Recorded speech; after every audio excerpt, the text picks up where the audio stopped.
राधे राधे दोस्तों। मेरा नाम नंदिनी है। आज मैं आपको संतोषी माता की जो व्रत कथा है उसे सुनाने जा रही हूँ। जो शुक्रवार का व्रत है इसे लोग अपनी मनोकामना पूरा करने के लिए करते हैं। और जो शुक्रवार का व्रत होता है उसे करना थोड़ा मुश्किल सा हो जाता है, क्योंकि इसमें जो खट्टी चीज़ें होती है उन्हें हाथ नहीं लगाना होता। कुछ सावधानियाँ होती है जो भी आपको करनी होती है। लेकिन यकीनन अगर आप इस व्रत को करते हैं तो आपकी जो भी मनोकामना है वो मनोकामना जरूर से पूरी होती है। तो मैं आज आपको शुक्रवार की व्रत कथा सुनाने वाली हूँ। और अगर आप व्रत करते हैं तो आप शुक्रवार की जो व्रत कथा है इसे अवश्य सुनिए। ऐसा कहा जाता है कि जब भी कोई हम व्रत करते हैं उसी व्रत की जो व्रत कथा होती है उसे अगर हम सुनते हैं तभी वो व्रत जो होता है वो पूरा माना जाता है। तो आइए कथा का प्रारंभ करते हैं। एक गांव में एक बुढ़िया रहा करती थी जिसके 7 बेटे थे। 6 बेटे कमाने वाले थे और एक बेटा निकम्मा सा था। बुढ़िया माँ 6 पुत्रों का झूठा 7वें पुत्र को खिला देती थी। 7वां पुत्र एक दिन अपनी पत्नी से बोलता है, देखो तो मेरी माता मुझ पर कितना प्रेम जताती है। वह बोली, क्यों नहीं, सबका झूठा बचा हुआ जो तुमको खिलाती है। वह बोला, ऐसा नहीं हो सकता, जब तक मैं अपनी आंखों से ना देखूं मान नहीं सकता हूँ। पत्नी ने हंसकर कहा, देख लोगे तब तो मान लोगे। पति ने कहा, हाँ तब मान लूंगा। कुछ दिन बाद एक बड़ा सा त्योहार आता है। घर में 7 प्रकार के भोजन और चूरमा के लड्डू बनते हैं। वह पत्नी की बात को जांचने के लिए सिर दर्द का बहाना कर पतला सा कपड़ा सिर पर ओढ़कर रसोई में जाकर सो जाता है और कपड़े में से सब देखता रहता है। 6 भाई भोजन करने आते हैं। उसने देखा माँ ने उनके लिए सुंदर सुंदर आसन बिछाए, 7 प्रकार की रसोई परोसी और आग्रह कर करके उन्हें जिमाती रहती है। वह देखता रहा। 6 भाई भोजन करके उठ गए। तब माँ ने उनकी थालियों में से लड्डुओं के टुकड़ों को उठाया और एक लड्डू बनाया। जूठन साफ कर माँ ने उसे पुकारा, उठ बेटा उठ, तेरे भाइयों ने भोजन कर लिया है, तू भी उठकर भोजन कर ले। उसने कहा, माँ मुझे भोजन नहीं करना है, मैं तो परदेश जा रहा हूँ। माता ने कहा, कल चले जाना। तो वो बोला, नहीं माँ। तो माँ ने कहा, कल जाता है तो आज ही जा। वह बोला, हाँ माँ आज ही जा रहा हूँ। ये कहकर वह घर से निकल गया। चलते समय उसे अपनी पत्नी की याद आती है। वह गौशाला में कड़े थाप रही थी। वहाँ जाकर वह बोला, मेरे पास तो कुछ भी नहीं है, यह अंगूठी है, सो ले लो और अपनी कोई निशानी मुझे दे दो। वह बोली, मेरे पास क्या है, ये गोबर भरा हाथ है। ये कहकर पत्नी ने उसके पीठ पर गोबर के हाथ की थाप मार दी। वह चल दिया।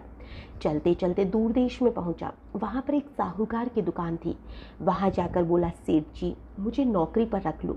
साहूकार को नौकर की सख्त जरूरत थी। साहूकार ने कहा, काम देखकर ही तनख्वाह मिलेगी। उसने कहा, ठीक है सेठ जी, जैसा आप ठीक समझे। उसे साहूकार के यहाँ नौकरी मिल गई। वह वहाँ दिन रात काम करने लगा। कुछ दिन में दुकान का लेन देन, हिसाब किताब, ग्राहकों को माल बेचना, सारा काम वो सीख गया। साहूकार के 7-8 नौकर थे, वे सब चक्कर खाने लगे। लेकिन उसने अपनी लगन, परिश्रम और ईमानदारी से सभी को पीछे छोड़ दिया। उसे अपनी किए का फल मिला। सेठ ने भी उसका काम देखा और 3 महीने में उसे मुनाफे में साझीदार बना लिया। परिश्रम करते करते 12 वर्ष हो गए। वह नगर का नामी सेठ बन गया और सेठ अपना सारा कारोबार उस पर छोड़कर बाहर चला गया। इधर उसकी पत्नी पर क्या बीती वो भी सुन लो। सास ससुर उसे दुख देने लगे। गृहस्थी का काम करवाकर उसे लकड़ी लेने जंगल में भेजते। इस बीच घर की रोटियों के आटे से जो भी भूसी निकलती उसकी रोटी बनाकर रख दी जाती और फूटे नारियल की नरेली में पानी दिया जाता। इस तरह दिन बीतते रहे। एक दिन जब वह जंगल में लकड़ी लेने जा रही थी तब उसे रास्ते में बहुत सी स्त्रियां संतोषी माता का व्रत करती दिखाई दी। वो वहीं पर खड़ी होकर पूछने लगी, बहनों ये तुम किस देवता का व्रत करती हो और इसके करने से क्या फल मिलता है? इस व्रत के करने की क्या विधि है? यदि तुम अपने व्रत का विधान मुझे समझा कर कहोगी तो मैं तुम्हारा बड़ा ही एहसान मानूंगी।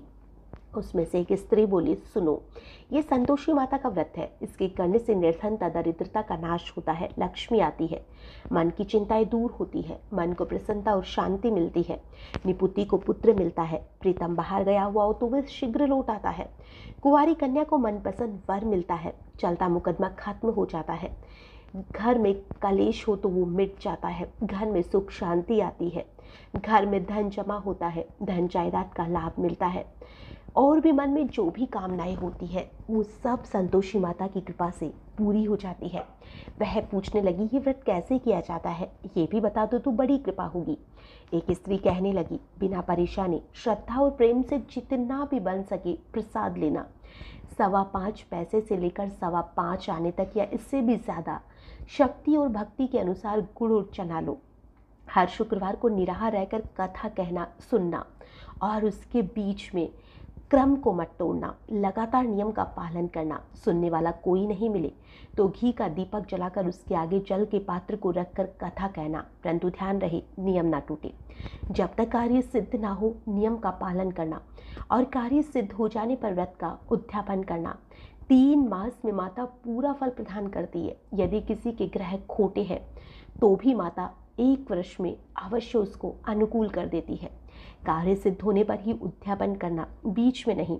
उद्यापन में 2.5 सेर आटे का कांचा लेना और इसी अनुसार खीर तथा चने का साग बनाना। 8 बच्चों को भोजन कराना। जहाँ तक मिले देवर जेठ भाई बंधु कुटुंब के लड़के लेना, ना मिले तो रिश्तेदारों और पड़ोसियों के लड़कों को बुलाना, उन्हें भोजन करा, यथाशक्ति दक्षिणा देना, माता का नियम पूरा करना। ध्यान रहे उस दिन घर में कोई भी कठाई ना खाए। ये सुन वह वहाँ से चल दी। रास्ते में लकड़ी के बोझ को बेच दिया और उन पैसों से गुड़ और चना लिया। माता के व्रत की तैयारी कर आगे चली। रास्ते में संतोषी माता के मंदिर में जा माता के चरणों में लौटने लगी, विनती करने लगी, माँ मैं दीन हूँ, निपट मूर्ख हूँ, व्रत के नियम कुछ नहीं जानती माँ, मैं बहुत दुखी हूँ, हे माता मेरा दुख दूर कर दो, मैं तेरी शरण में आई हूँ माँ। माता को दया आई। एक शुक्रवार बीता कि दूसरे शुक्रवार को ही उसके पति का पत्र आया और तीसरे शुक्रवार को उसका भेजा हुआ पैसा आ पहुँचा। ये देखकर जेठानी मुँह सिकोड़ने लगी, इतने दिनों बाद इतना पैसा आया है, इसमें क्या बड़ाई है। लड़के ताना देने लगे। काकी के पास अब पत्र आने लगे, रुपया आने लगे। अब तो काकी की खातिर बढ़ेगी, अब तो काकी बुलाने से भी नहीं बोलेगी। बेचारी बड़ी सरलता से कहती, भैया पत्र आए रुपया आए तो हम सबके लिए अच्छा है ना। ऐसा कहकर आंखों में आंसू भरकर संतोषी माता के मंदिर में जा पहुंची। मातेश्वरी के चरणों में गिरकर रोने लगी, माँ मैंने तुमसे पैसा नहीं मांगा, मुझे पैसे से क्या काम है, मुझे तो अपने सुहाग से काम है, मैं तो अपने स्वामी के दर्शन और सेवा मांगती हूँ। तब माता ने प्रसन्न होकर कहा, जा बेटी तेरा स्वामी जल्दी आएगा। ये सुन खुशी से बावली हो वो घर जाकर काम करने लगी। संतोषी माँ विचार करने लगी, इस भोली पुत्री से मैंने कह तो दिया कि तेरा पति शीघ्र आएगा, पर आएगा कहाँ से, वह तो इसे स्वप्न में भी याद नहीं करता, उसकी याद दिलाने तो मुझे ही जाना पड़ेगा।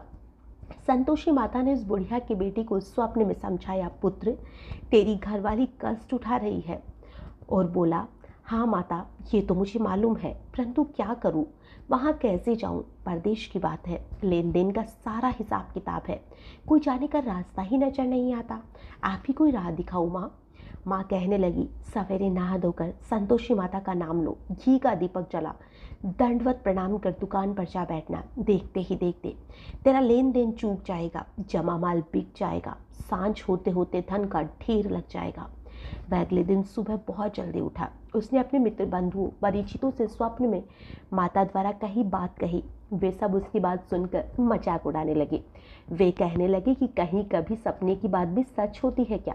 एक बुढ़ा व्यक्ति बहुत समझदार था। वह बोला, देखो बेटा मेरी बात मानो, इस तरह सांझ या झूठ कहने के बदले देवता ने जैसा कहा है वैसा ही कर लो, इसमें तेरा क्या जाता है। बुढ़े की बात मानकर नहा धोकर संतोषी माता को प्रणाम किया, फिर घी का दीपक जलाकर दुकान पर जाकर बैठ गया। शाम तक धन का ढेर लग गया। वह हैरान हुआ, मन में संतोषी माता का नाम ले प्रसन्न हो घर जाने के वास्ते गहना कपड़ा सामान सब खरीदने लगा। सब काम से निकट अपने घर को रवाना हुआ। उधर उसकी जो पत्नी थी जंगल में लकड़ी लेने गई। लौटते वक्त थक जाने के कारण संतोषी माता के मंदिर पर विश्राम करने बैठ गई। ये तो उसका रोज का ठिकाना जो था। धूल उड़ती देख उसने माँ से पूछा, हे माता रानी ये धूल कैसी उड़ रही है। माँ ने कहा, हे पुत्री तेरा पति आ रहा है, अब तू ऐसा कर, लकड़ियों के 3 बोझ बना, एक नदी के किनारे रख, दूसरा मेरे मंदिर पर और तीसरा अपने सिर पर रखकर।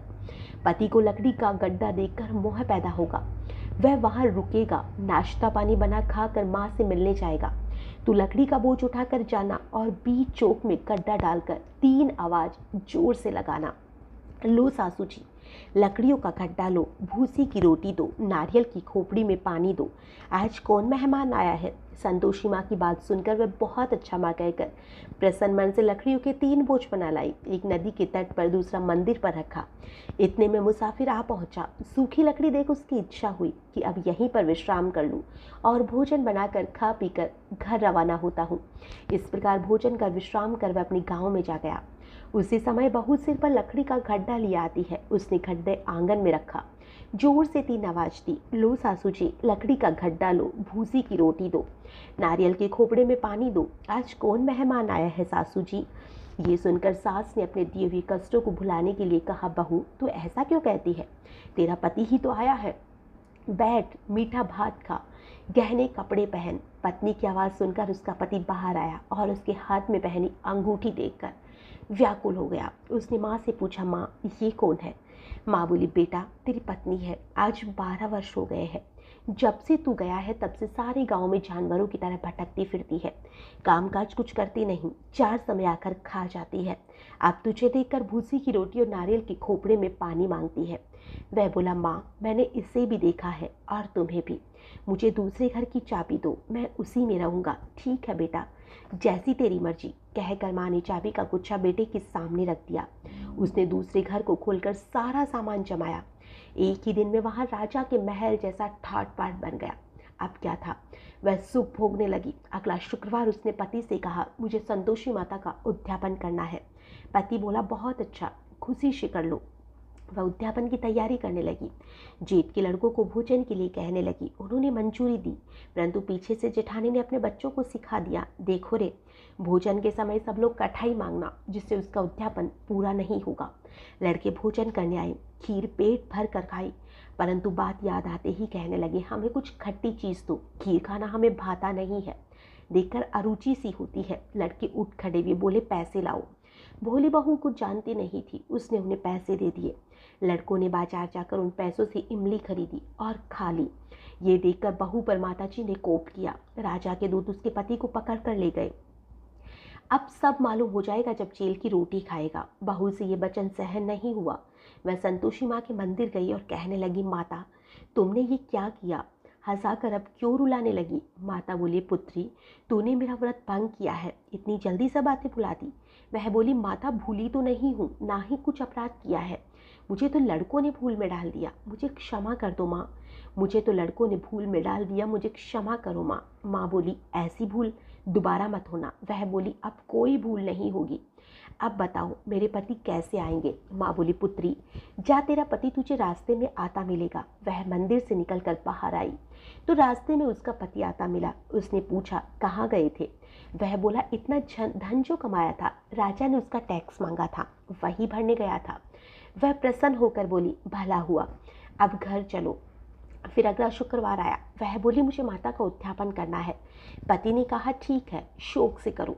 वह फिर जेठ के लड़कों से भोजन को कहने लगी। जिठानी लड़कों को सिखा दिया कि तुम पहले की तरह ही कठाई मांगना। लड़के भोजन करने बैठे, लेकिन भोजन करने से पहले ही कहने लगे, हमें खीर पूरी नहीं भाती है, जी बिगड़ता है, कुछ खट्टी चीज़ दो। वह बोली, खटाई खाने को नहीं मिलेगी, खाना हो तो खाओ। उनके उठकर चले जाने पर उसने ब्राह्मणों के लड़कों को बुलाकर भोजन करवाया। दक्षिणा की जगह उन्हें एक फल दिया। इससे संतोषी माता प्रसन्न हो गई। माता की कृपा से 9 माह बाद उसको चंद्रमा के समान एक सुंदर सा पुत्र प्राप्त हुआ। पुत्र को लेकर वह प्रतिदिन संतोषी माता के मंदिर जाने लगी। माँ ने सोचा, एक रोज आती हूँ, आज क्यों ना मैं इसे घर चलकर उसका आसरा देखूँ तो सही। ये विचार कर माता ने भयानक रूप बनाया। घोड़ और चने से सना मुख, ऊपर से मुंड के समान होठ, उस पर मक्खियां भिनभिना रही थी। दहलीज में पैर रखते ही उसकी सास चिल्लाई, देखो रे, कुछ चुड़ैल डाकिनी चली आ रही है, लड़कों इसे भगाओ, नहीं तो ये सबको खा जाएगी।